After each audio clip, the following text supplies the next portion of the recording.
Ake sibuke nayo indaba eyehla kwelinye lamapulazi ndawana thize.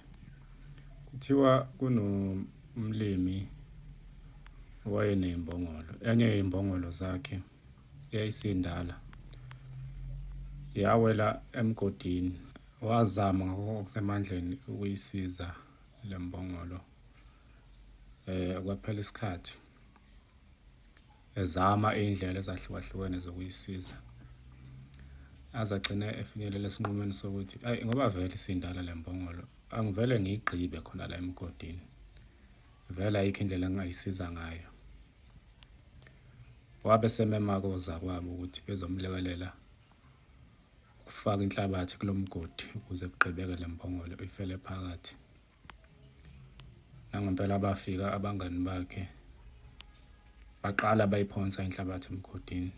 Yathi mibona imbongolo ukuthi ngingcwatshwa ngiphila manje, yakhala kabuhlungu. Kodwa yakhala emva kwesikhathi bayizwa isithule. Bamangala ukuthi isithule leni ngabe sifile yini ngoba phela inhlabathi esayifakile ayikayigqibi. Kwathi emva kwesikhashana mase bebuka phansi babona isimanga. Into eyenzeka yonke inhlabathi ababeyithela kuyona yayinyukunya, inhlabathi iwele phansi. Ilinde beyifake futhi inhlabathi iphinde futhi inyukunye inhlabathi iwele phansi. Ngesikhathi iwela phansi iyagxoba kuyona, iyakhuphuka iyaphezulu.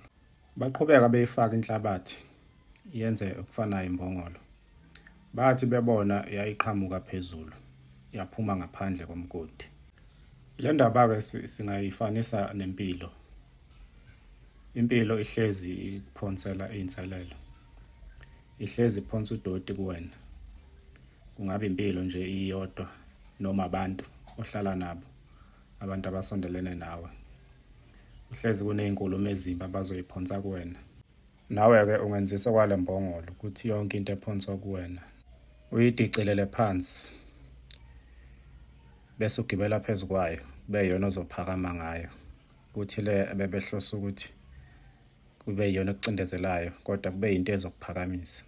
Zonke iy'nkinga sihlangabezana nazo singayisebenzisa ukuthi zisiyise phambili la esifuna ukuya khona.